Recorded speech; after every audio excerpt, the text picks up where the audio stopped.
So we'll get started, I think, now. If we haven't already started, I think my heart rate's up, my head is engaged, and hopefully I'll be here to receive some questions. If there's any points of clarification, if there's any comments, reflections, or questions, we have the chat rolling at the moment. So I hope you feel free to be able to ask, to challenge, and to connect with the chat. And I'm going to be sharing and introducing some other members of our team. Even though they're not live here with us, I'm going to share a video from a very close colleague and a mentor of mine who would love to be here, but he's in another part of the world right now, in Aotearoa, which is the Indigenous name for New Zealand. But there's a video to share. And if all goes well and Murphy's Law doesn't kick in terms of technology, we'll be able to share some insights there for those who are live and those who are maybe watching this recording back. So thank you, Anna, for your kind comments. Okay, so I'm going to attempt to start sharing the screen here. And please let me know if you can see or not see the screen. So the opening screen should be shared just now. And you should be looking at the theme for this evening for me here in Madrid. Although I asked you a question where you're connected with right now, maybe where we're based right now. Although I'm here in Madrid with my family, with my 3 beautiful daughters and my partner here, my head and my heart are in many different places. Back home, where I'm from originally, in Ireland, my name doesn't generally lie or connect with my accent. I don't necessarily sound like I'm from Spain, and I'm not, but I'm making it home here as well. And of course, we've mentioned already, my heart, my soul, my empathy is with the people who are suffering and continuing to suffer genocide in the Middle East right now, and we can name a number of different places where this is taking over and spilling over, but also with people who are feeling oppressed, feeling the weight of injustice on their shoulders, wherever they may be in the world, and whatever communities they're from in the world. So I think it's important to start with that and recognize that, and even take a moment before we jump into a completely maybe new theme to look at, where your body is at right now. So I'm going to be doing one short practice during this session that connects with our ability to be present in this moment and using the breath and our ancestral breath, our indigenous way of breathing. I'll invite you to practice with me, but even just taking a moment now to see where you're at, to recollect thoughts, mind, body, soul. And I'm based here in a part of Madrid where people are waving to me going by. So when sustainability and well-being merge is the title, I think we may have a lot to say about that. We might have questions about this, but I'm going to try and challenge using the lens and the framework that we have within GoldenRuleism, which is a team of people I'm very proud to be connected with. There's GoldenRuleism ambassadors, and we'll invite you to be part of that team of global ambassadors towards the end of this session and explain a little bit about how you can do that. But as I mentioned at the very start of this session, the evolution of the Golden Rule, which applies to all religions, all faiths, all spiritual groups, and none. But the Golden Rule that the Charter was based on and founded on, and a charter to try and sign up for that, and not just think about it, but actually walk the talk of the Golden Rule. We've taken that a little bit further, and it's not just me who's doing this. In fact, we have the author of GoldenRuleism. He may be listening in, he may be watching this back, but he sometimes likes to be anonymous. But the evolution of the Golden Rule is to move from just do to others as you want done for you, and words to that effect. It changes from whether you're basing that on Christianity, on Islam, on Judaism, on Buddhism, and so on. But this is a non-secular, or it's a secular adaptation, but for religious groups and non-religious groups. So if you can see the 2 principles in front of you here of GoldenRuleism, which are very much around do to all others, directly and indirectly. So do to all others, not just others as in human others, but our non-human brothers and sisters, nature, environment, and other beings, directly and indirectly, what you would want done for you, and not doing to any but others. So don't do to any others, either directly or indirectly, what you wouldn't done to you. It sounds very simple, and I think we're basing the premise that it is simple, but how do we integrate this? How do we make it our guiding principles for the world that we're living in today? As a father, as a human being, as a citizen of wherever I might be placing my feet and my heart and my head, I feel a responsibility to be able to put compassion into action. And that sometimes means not necessarily being nice. And I'm aware of that. I didn't come onto this session today and answer the call or the invitation to present with the feeling of trying to make more friends in the world. If anything, being nice for me as an Indigenous person of Ireland, recognizing the oppression that's happened to me and my people for many, many years, being nice is not necessarily what I intend to share right now. But I intend to have some principles, guiding principles, and this one is a very strong guiding principle for me, due to all others, directly and indirectly, what I would want done for me. So how do we internalize that? How do we embody that? So when you see the words in front of you, how does it connect with you? And not just in relation to other humans, but in relation to nature. And I'm going to try and turn that a little bit on the head with the help of a very close friend, mentor. Iki is his name, or Dr. Hickey. I will introduce him through video in the next few minutes. But just before we do that, I just wanted to introduce the principle, to introduce the scaffolding of GoldenRuleism. And we have a very small team, but we're attempting to do this and to really bring this concept of GoldenRuleism and the principles to the youngest audience out there. So whether it's through parents, through to educators, formal and non-formal educators, or through family and community, how do we walk the talk of GoldenRuleism? How do we embody it every single day? And recognizing that we are human and we make mistakes, we're not perfect. But how do we get back up and say, have I got my values, my principles, my moral compass intact? And where might I find that? Some people find it within their religious groups, and that's fantastic. If that's what drives and motivates you, fantastic. Some people don't, and so they're in search for a connection with their values, with their meaning, with their purpose. And so this is to offer everybody. It's to complement, not to replace, and to build on the original golden rule. I pause for a second to breathe and to let you also permeate and think about what's being shared here. I will try to stop and look at the chat as we progress as well. So the question I have in front of you: what if holistic human development didn't come first? What if holistic human development actually came after our nature and environmental health and development? What if we put one before the other and recognize that it's a circle and it's a cycle?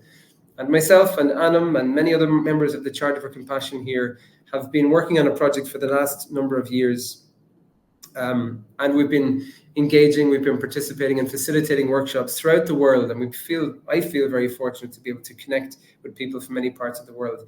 But the question and the content and the realization of what we were sharing, it started with calming the body and mind.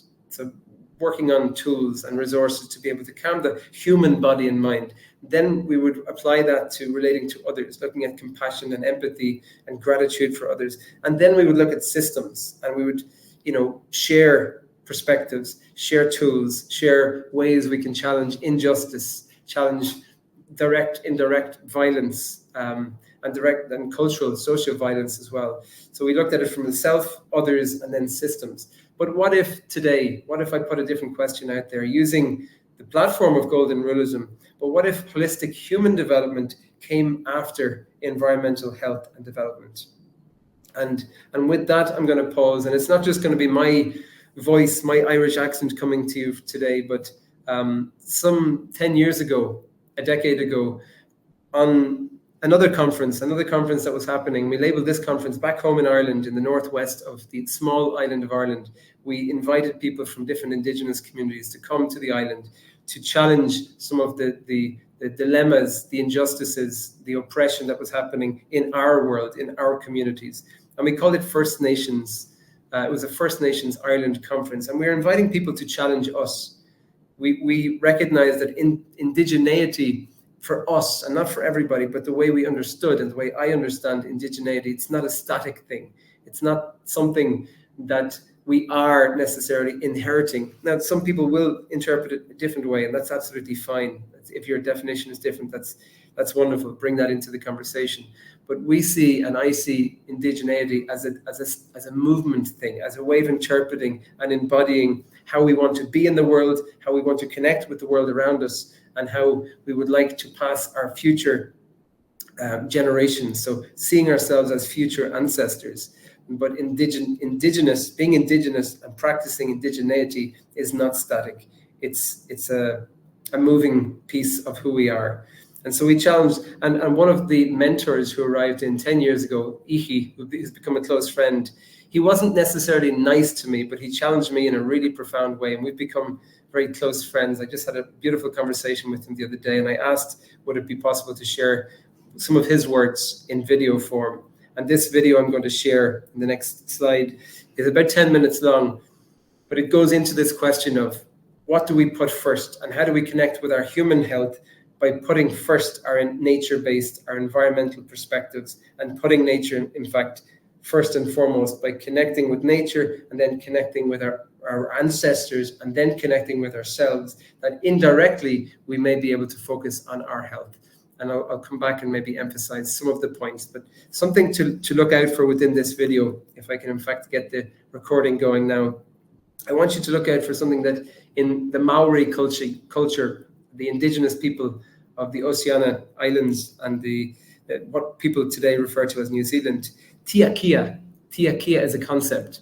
And I want you to look out for tiakia, what it means, how it lands for you, how it connects or resonates. And also the title of this video is Atua Matua. Atua Matua literally means environment and then people, but environment first and then people.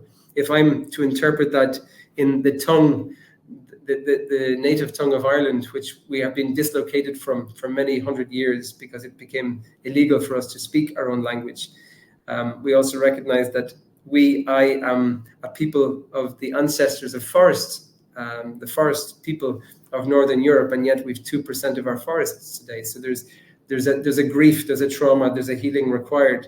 But reconnecting to language, reconnecting to place is so important. So Atua Matua in Maori, what we would see is Dula Tuha in Irish, in Gaelic. Dula Tuha also is putting nature first, and then indirectly people. We are part of nature, of course, as well, but Tuha can mean people of a land, and it can also mean the land itself. So they're interwoven, they're interconnected.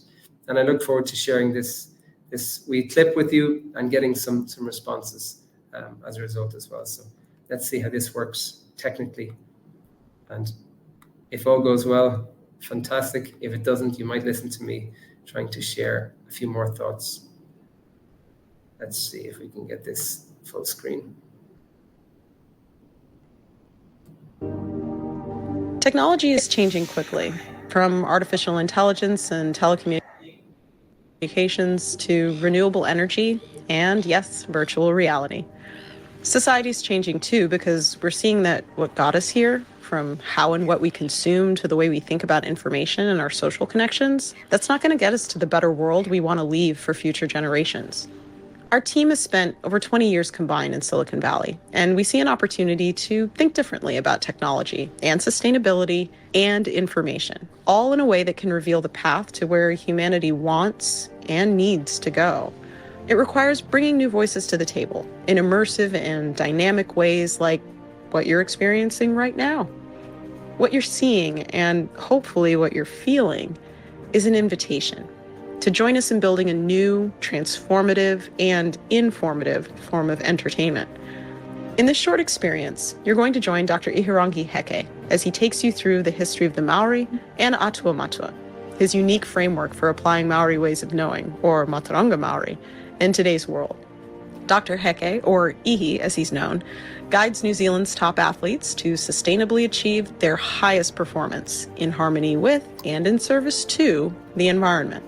Ihi's mission is to improve the health and well-being outcomes of the next generation of Maori by teaching others how to live sustainably within the environment and, in so doing, unlock their highest potential. Now, let's meet Ihi.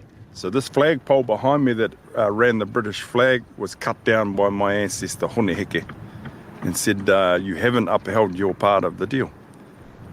The British became upset about their flag being felled and placed another one.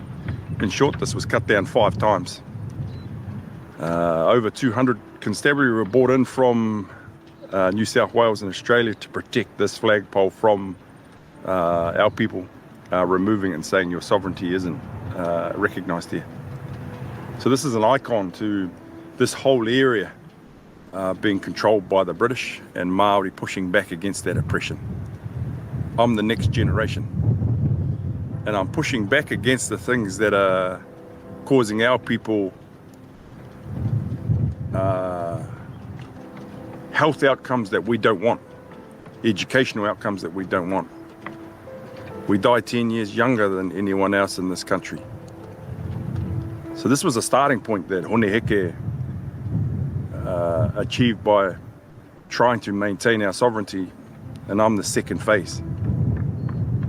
Hone Heke was recognised in all school curriculums as a rebel, and someone that was to be spoken of in the terms of being a bad person, a disruptive thinker. That's exactly the parts that I like. So I've carried on that tradition of being a disruptive thinker in the ways that we look at health and well-being, to understand that well-being has nothing to do with people. Well-being has everything to do with the environment that causes it. And what Heke tried to do was to make an environment that allowed our people to flourish. He was held back from that, and I'm the second wave that's attempting to make that happen again. If, as Ihi says, well-being has everything to do with the environment, or as it's known in Maori, taio, rather than people, then it's all the more important the technology we use to entertain and educate puts you, the viewer, in that environment. From the coastline to the backseat of a waka, rowed by some of New Zealand's most elite waka ama athletes. With the waka, we can transfer a number of life skills development opportunities from a boat. So one of them is the preparation phase that they're going through now, and that they all need to be involved in it because it's too heavy to lift on your own. Another one is that when they get out there, they have to learn how to coordinate their paddle stroke at the same time. Once they get it coordinated, and all of these fellas have done a truckload of paddling, it's really quick. And then the boat lifts up, shoots forward, which is an analogy for if you get your team to work together in business or wherever, that they can expect better outcomes. The application of the wisdom Ihi shares, using the framework he developed to interpret it, goes beyond athletics to high performance in business, relationships, and across the broad spectrum of human activity. That's because the environment, taio, permeates all aspects of the human experience. But let's go back to our waka ama athletes and to Kiwi Campbell. She's the recipient of numerous national and world titles in the sport, and she's one of Ihi's longtime collaborators. Let's see what she has to say about the impact of his teaching. He just gives a different perspective on sports psychology, one that's not about an athlete, one that is taio-centred, and I think that there is the percentage in the ability for an athlete to find huge gains. Often, as we know, athletes are self-centred in the way they operate and think. I think that creates limits. The process he takes is one I feel really strongly, if you can look outside yourself, what the taio has to offer, what it presents, can bring totally different results. Those results come from seeing the world through a different lens.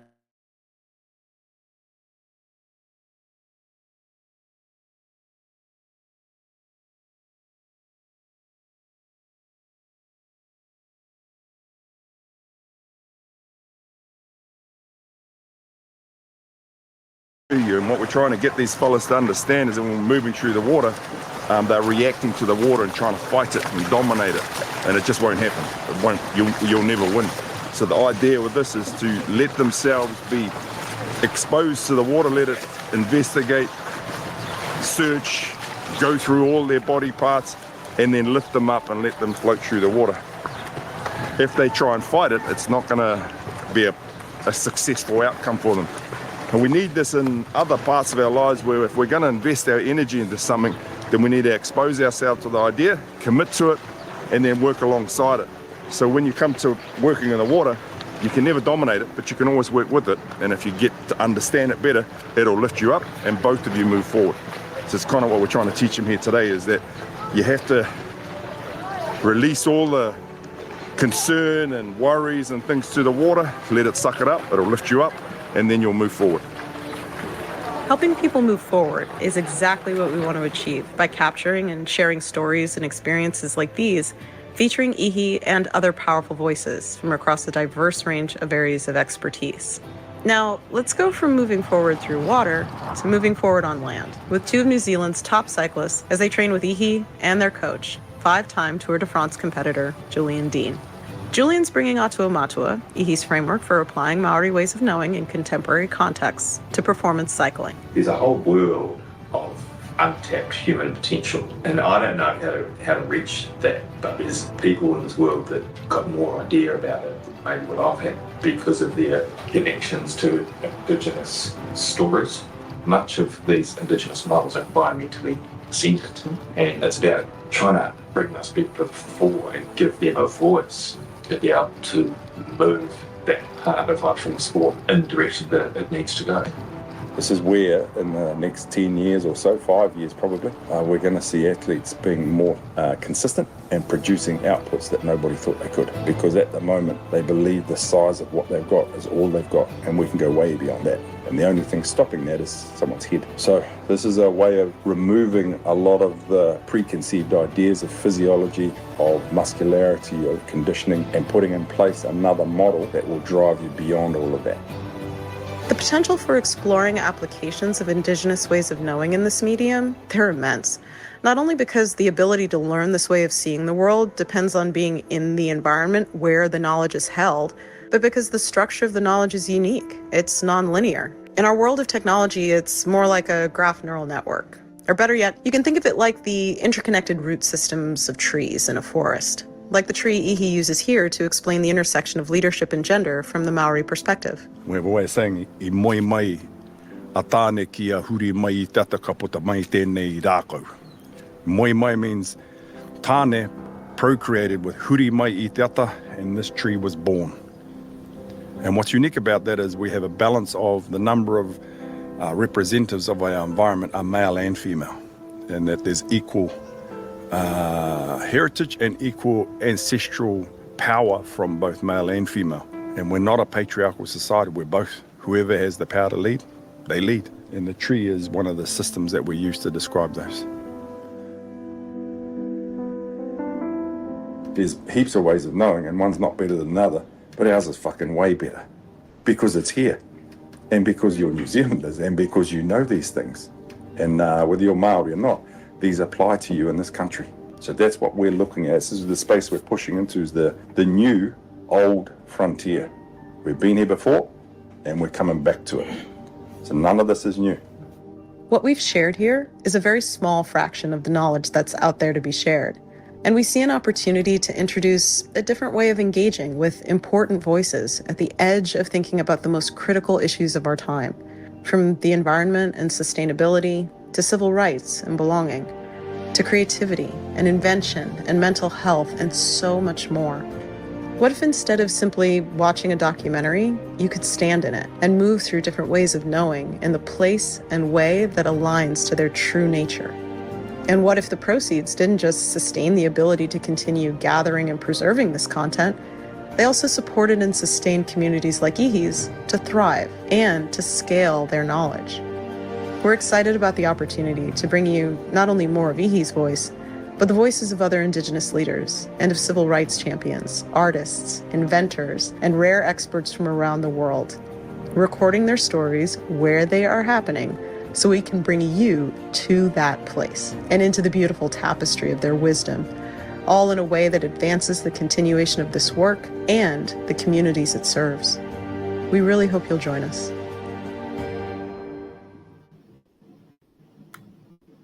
Okay.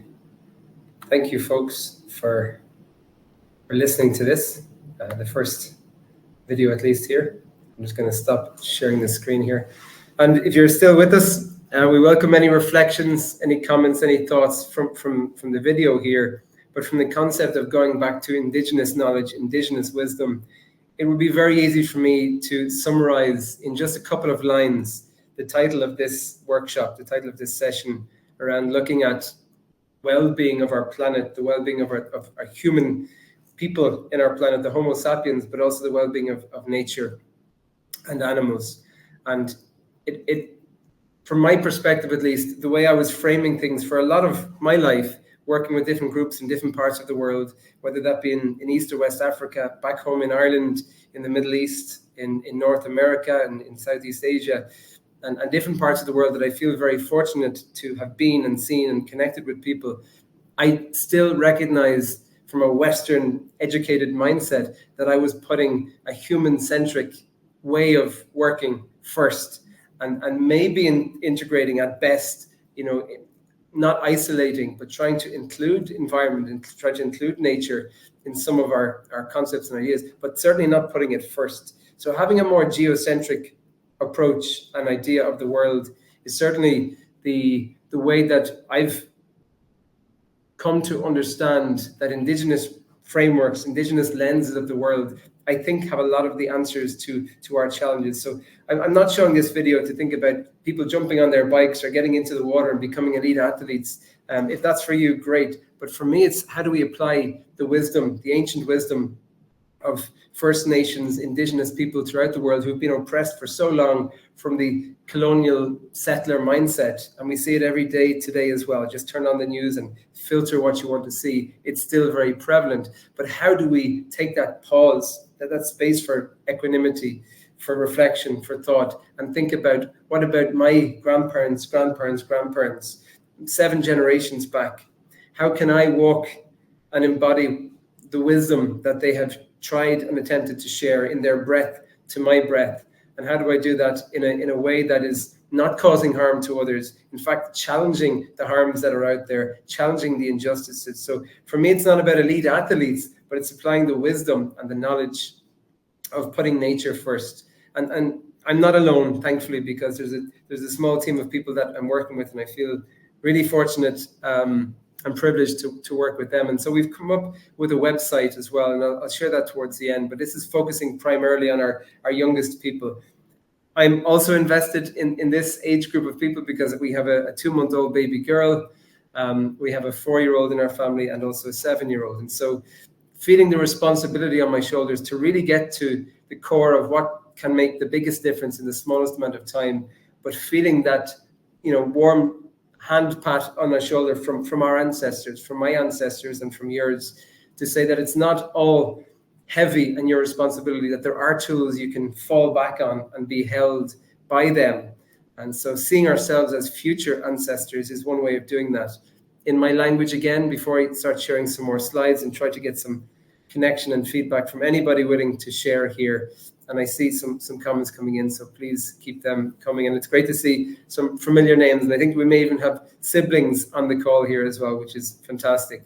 But if I was to share in a nutshell and to really narrow it down what my grandparents would have been saying to their next generations, and I would love to be able to share that with my children as well and the children around. So GoldenRuleism, can is for children. The CAN, can is children, animals, and nature. Looking to learn from another, for another as well. So it's not just one-way traffic.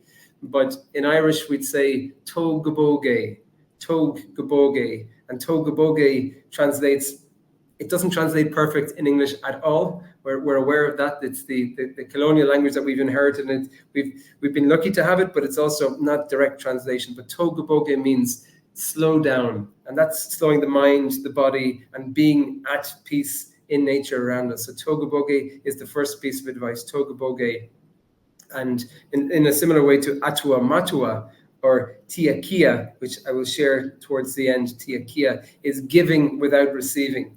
I'm giving something, not expecting that I'm going to get something back. If I get something back, it's a bonus. But Tia Kia is a Maori concept. In Irish, we would say Tóg Gabóge agus féach éist. So féach means to look, to hear, to connect to the senses. And the biggest piece of advice in the past decade or so that I've taken on board from Indigenous wisdom was really one that I'd like to do a little bit more in this session, but probably won't, was Dún the Veil. In Irish, in Gaelic, Dún the Veil. You hear it in different accents in different ways, but Dún the Veil means close your mouth. Simply close your mouth. And in doing so, what benefits can you get? What can you offer people around you? Definitely in terms of listening, for sure, we benefit more. not being a distraction sometimes. And we don't only see ourselves as being a distraction or being disruptors, but I think being disruptors is essential right now as well. But close your mouth, listen, look, connect, but also breathe slower, toga boge, slow everything down in order to have more agency, in order to have more autonomy, in order to really connect with those around us who we love the most, but also we want to make a difference for the most, and in order to challenge the injustices, the oppression, the violence that is just around us everywhere we look and is taking over. In fact, a lot of the injustice and violence and oppression that we see, that we connect with, that we somehow play a role in, hopefully in a beneficial way, but often not.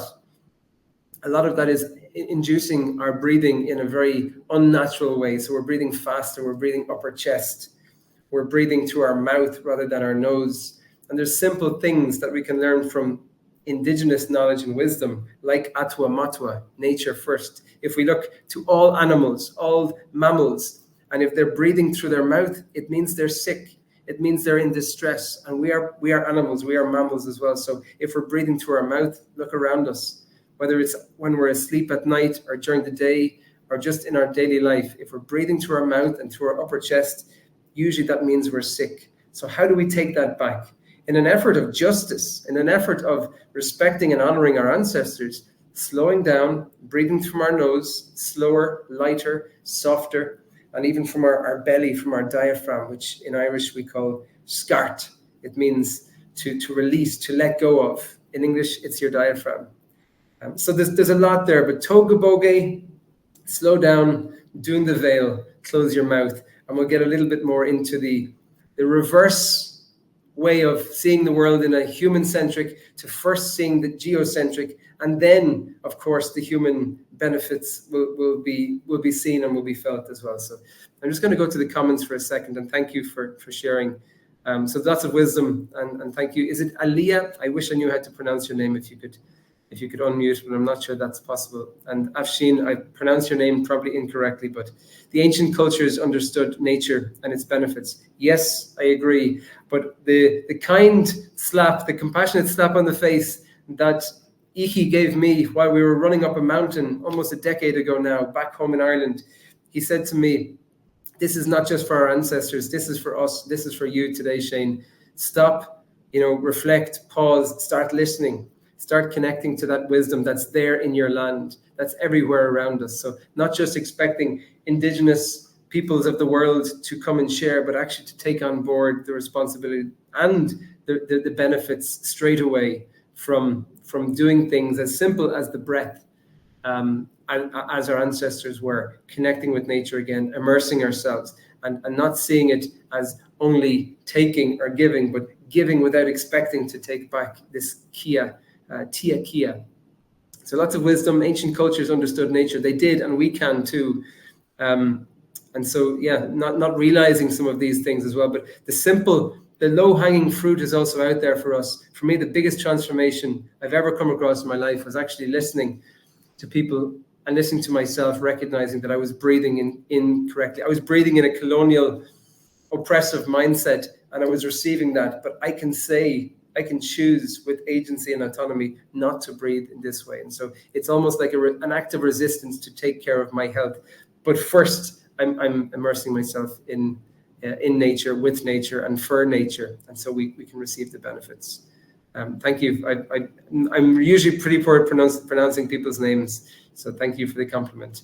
I'm just going to go back a little bit now just to share a couple of more concepts, if that's okay, without being death by PowerPoint, but building on what Ichi was saying and bringing it back to GoldenRuleism and GoldenRuleism can, the affirmation in the can for children, animals, and nature. I want you to look at this for 20 seconds. It's something that I show children and different groups. One of the hats I wear is a facilitator. I work at the university within the Center for Health and Wellbeing here in Madrid, but I also love to share some tools that we can challenge our blind spots and challenge our scotomas,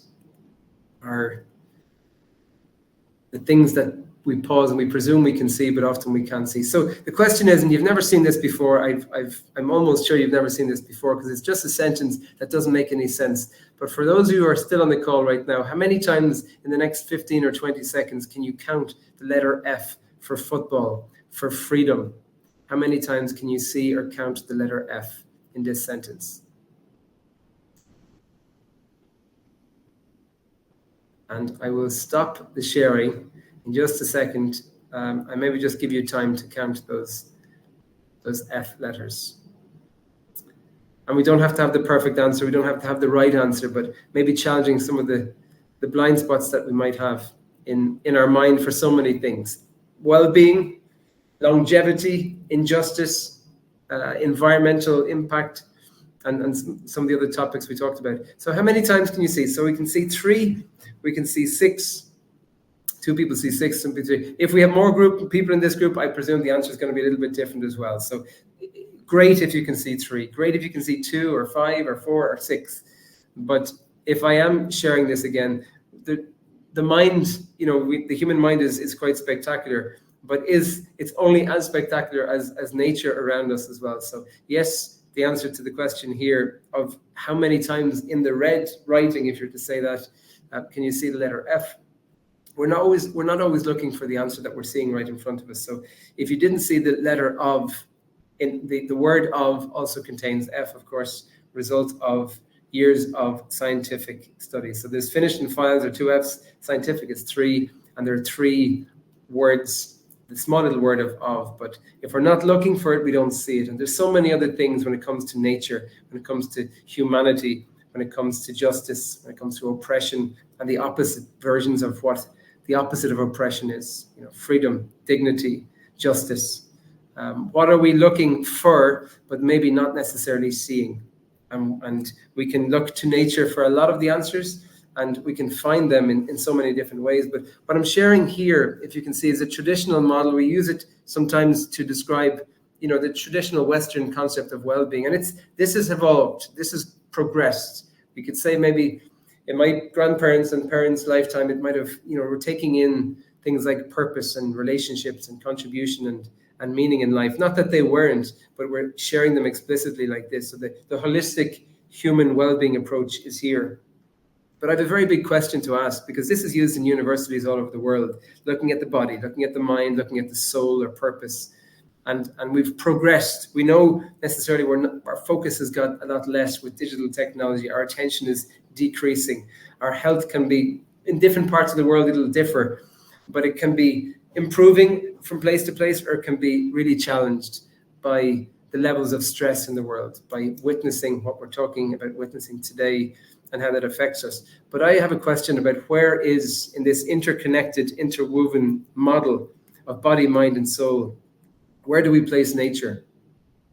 Is it there in the Western model?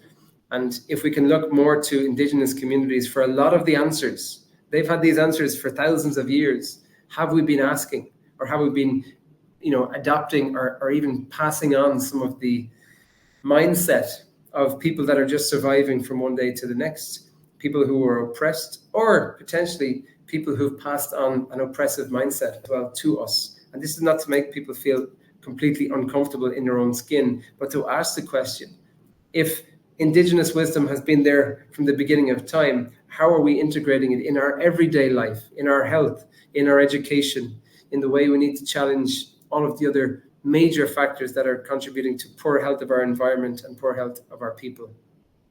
Where is it here?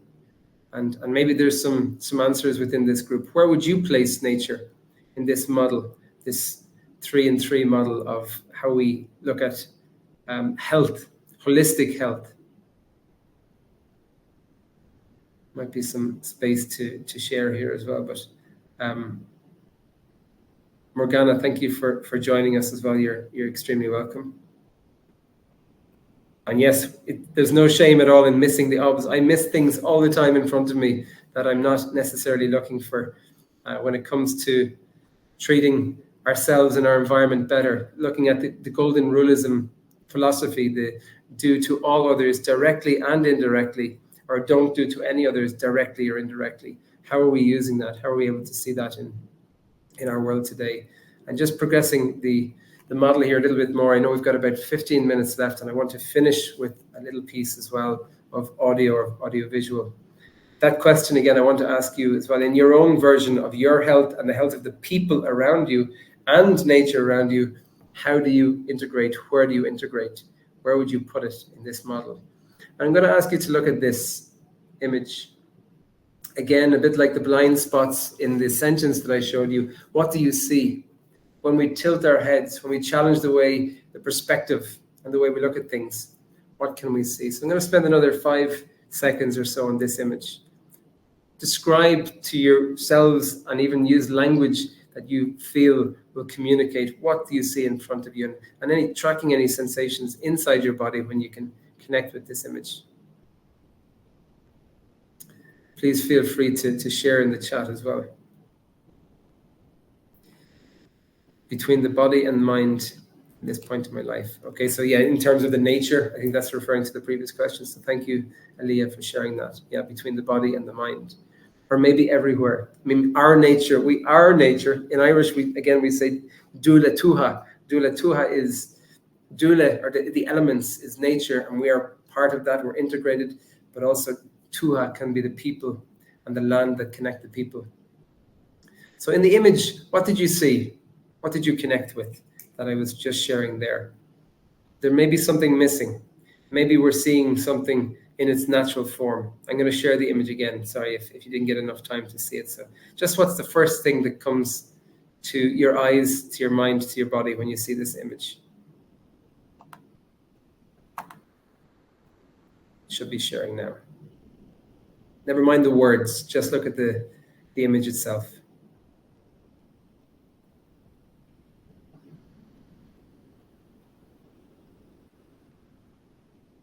And while we're there, bearing in mind that we've got about 10 or 15 minutes left, but if you tilt your head, if you look from a different perspective, if you challenge the blind spots, what the initial image, for me at least, I see nature.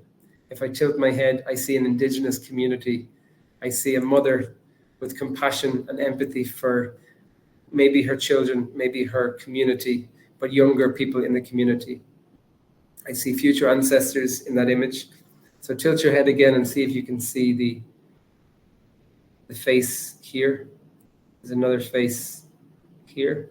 And maybe there's an image of people in this particular position in the resting pose, the prayer pose.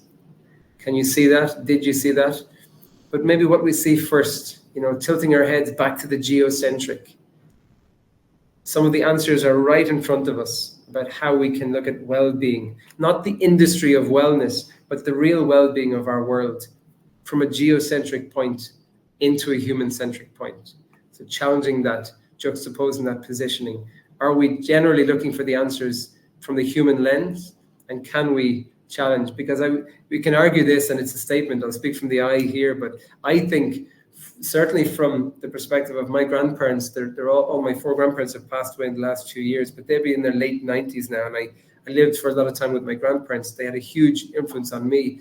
But from their perspective, going forward, where are we going forward? The way we had a connection with land, the way we had a connection with nature, the way we integrated our well-being in a really, really pivotal way together. For what they experienced and what they saw, I would argue for the last 90 plus years, I feel we've been going backwards, not forwards, when it comes to developments in technology and medicine. Yes, we can say there's been incredible developments, but the way we treat our land, the way we treat our environment, the way we treat nature, and the way we treat ourselves as part of that being, is that forward or back? And have we been looking from a human-centric lens to get out of this challenging problem? Look at climate justice. Look at all the other problems that are interwoven with human injustice, with genocide, femicide, ecocide. We're not trying to look for just despair here, because there is hope, and I feel hopeful.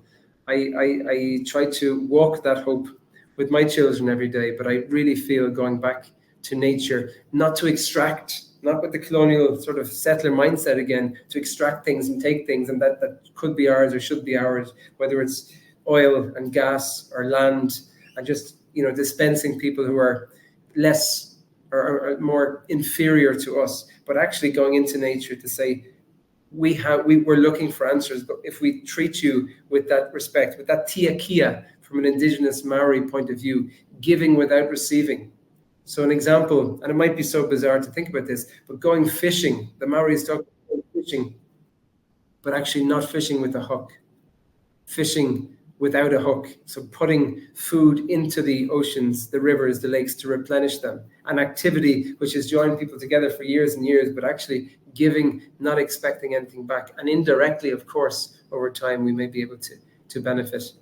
I'm seeing that there's going to be a little bit of a time call here as well. So I'm going to move on if we can at this point and just share the last couple of slides, if that's okay.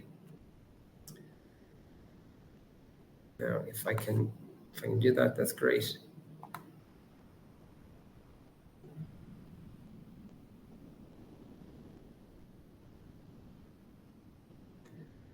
How are you doing, folks? And we've only got a few more minutes left, but I'd love to leave some space for questions if possible as well. If we have any questions, if we have any reflections, I've been speaking an awful lot here. I haven't been using my own advice of doing the veil. I've been opening my mouth too much. But just the questions maybe we can leave you with.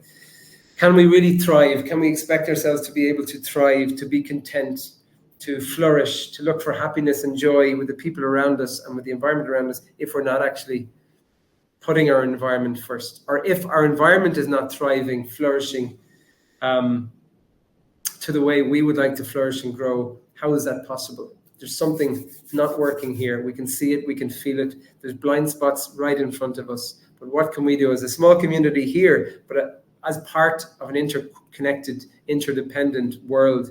What can we do in our daily lives to try and challenge that? To give ourselves more energy, more capacity, more sustainability, but also expect our environment to be able to do that alongside us. If we're doing it, if we're working towards thriving, flourishing, and being content and being happy without integrating environment always in everything we do, in every industry we're looking at, in every form of health, well-being, education, is it real flourishing or is it a facade?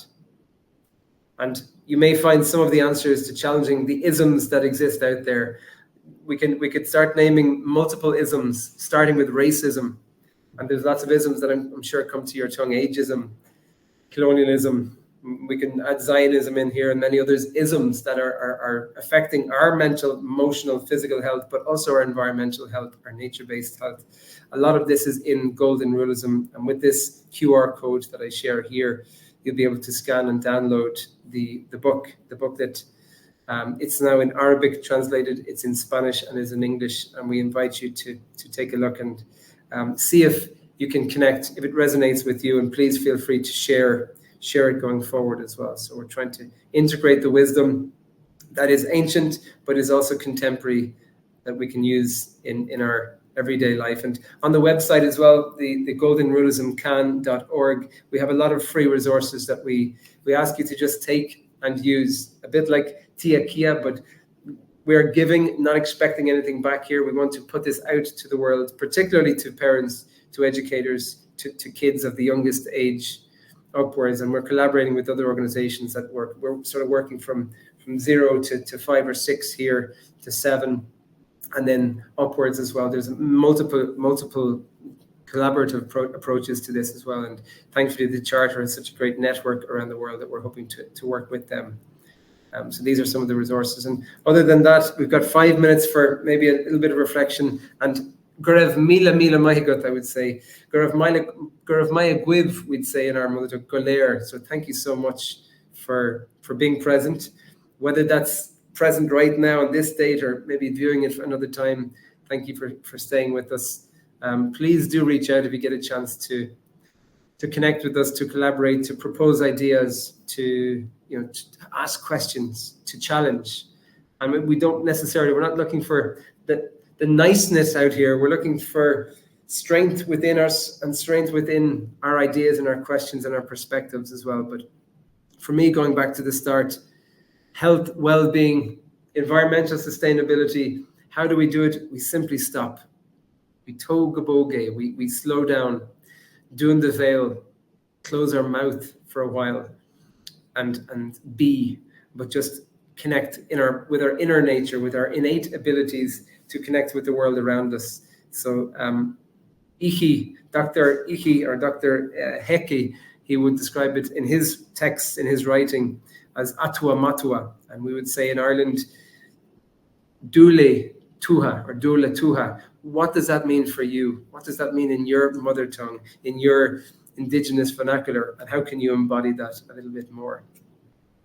And thank you so much for being here. I'm going to stop now and listen to any reflections or questions we might have. We don't have to have the answers for them.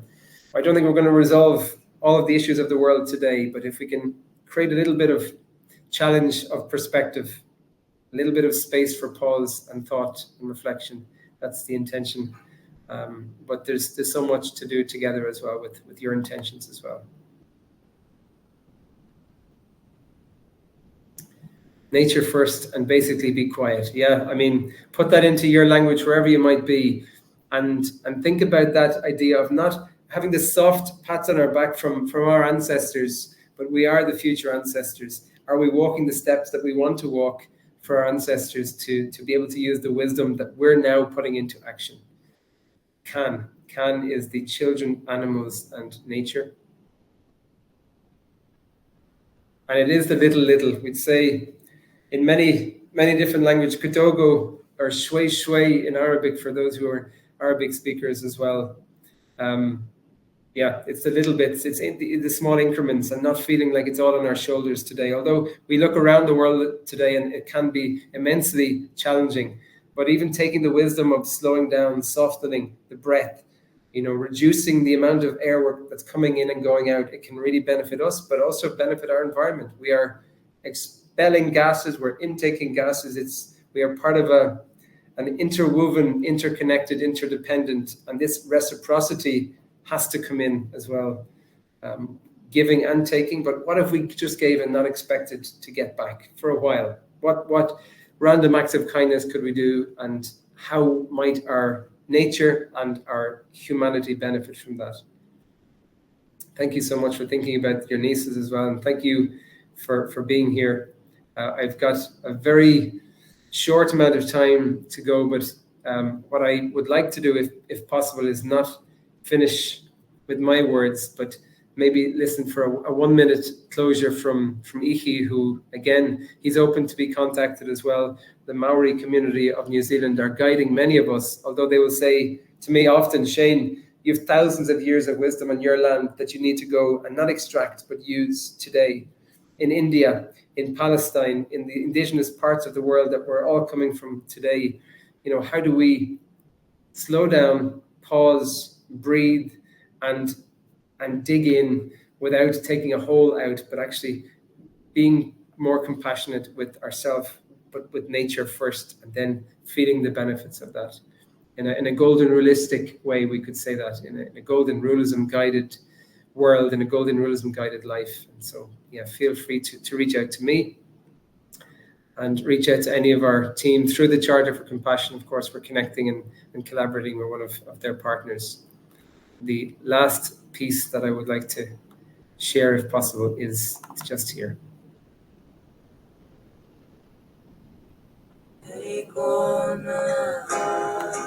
Atua Matua allows a new standpoint where we can learn about that environment, and in doing so, a incidental outcome is well-being. Atua Matua is about expanding how you see yourself and how you're viewing different activities beyond just your own personal well-being.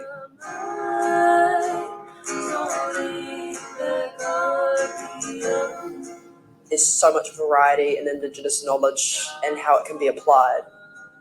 And it kind of brings that hope that education is possible, you just weren't looking at it in the right form.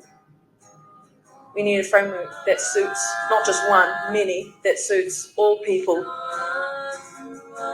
There is a reason why Indigenous people have lasted so long, and it is because we view things from a holistic standpoint. That mountain, that moment, that river was here before me, and it will be here long after I'm gone.